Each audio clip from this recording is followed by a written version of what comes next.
Pour le groupe RRDP, la parole est à Madame Dominique Orliac.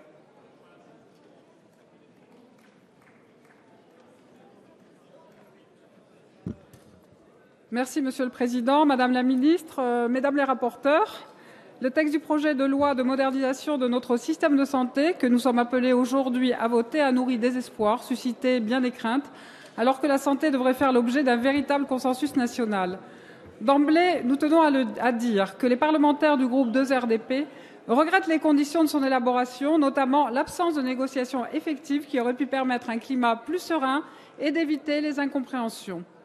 Pour autant, nous nous réjouissons de l'adoption dans le texte de mesures qui vont améliorer l'accès aux soins de nos concitoyens et mettre un terme à certaines discriminations. Je veux citer les mesures de lutte contre la toxicomanie et de prise en charge des toxicomanes. Les salles de consommation à moindre risque permettront de sauver des vies et d'améliorer la sécurité. Je veux citer aussi la suppression du délai de 7 jours imposé aux femmes qui souhaitent bénéficier d'une interruption volontaire de grossesse. Je veux citer aussi les mesures de lutte contre le tabagisme, contre l'alcoolisme des plus jeunes, tout en regrettant que la problématique de la communication sur nos productions viticoles ne soit pas réglée. Nous saluons aussi l'adoption d'un droit à l'oubli pour celles et ceux qui ont été frappés par le cancer et qui se trouvaient dans l'impossibilité de souscrire un prêt. Et en acceptant l'ouverture du don du sang pour les personnes homosexuelles et en autorisant les soins funéraires pratiqués sur des personnes séropositives décédées, vous entendez les radicaux de gauche et vous luttez contre les discriminations. Vous avez accepté notre amendement pour qu'enfin un rapport détermine les conditions du retour de l'infirmerie psychiatrique de Paris dans le droit commun, comme cela a été réclamé depuis très longtemps par les associations de patients et de protection des droits de l'homme. Nous saluons aussi l'adoption de l'amendement présenté par notre collègue Joël Giraud relatif aux hôpitaux transfrontaliers. Nous serons attentifs à ce que l'évolution des groupements hospitaliers de territoire soit en adéquation avec les bassins de vie et les besoins de proximité. Le groupe des radicaux de gauche et apparentés reconnaît l'avancée pour les patients que constituent les actions de groupe en santé et note avec satisfaction que la nouvelle réglementation en matière d'accès et d'utilisation des données de santé anonymes répondent aux inquiétudes légitimes des journalistes qui sont les piliers indispensables de notre démocratie.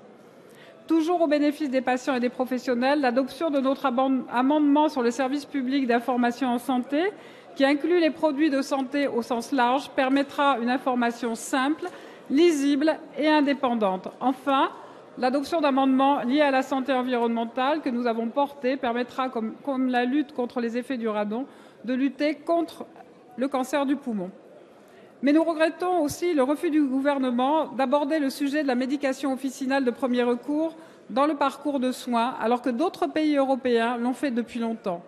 Nous regrettons la suppression de l'ordre des infirmiers, alors qu'il est le garant de l'éthique de la relation entre les patients et les professionnels de santé, tout en leur garantissant leur indépendance. Enfin, la méthode dont a été abordée la généralisation du tiers payant n'est pas satisfaisante. Nous n'avions pas d'objection de principe, car il s'agit d'améliorer l'accès aux soins pour tous. Cependant, les sujets réels de renoncement aux soins concernent essentiellement les équipements optiques et auditifs, les soins dentaires et les délais de rendez-vous chez les spécialistes. Madame la ministre, il fallait écouter les médecins car leurs réserves sur ce projet de loi ne relèvent pas du fantasme, comme je l'ai déjà dit. Ils pressentent bien que derrière ce tiers payant généralisé se profile la fin programmée et la privatisation de notre sécurité sociale par le transfert progressif de la protection sociale vers l'assurance privée et donc la fin pour tous les Français de l'accès à des soins de proximité et de qualité.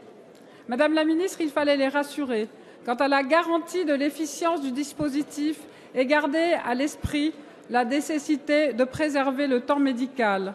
Nous serons donc vigilants sur les conditions que le gouvernement mettra en place pour cette généralisation du tiers payant. Elle aurait dû être précédée d'une expérimentation. Vous comprenez alors, Madame la ministre, que notre groupe n'aura donc pas une position homogène sur ce texte. Je vous remercie. Merci Madame Orliac. Je vous demande aux uns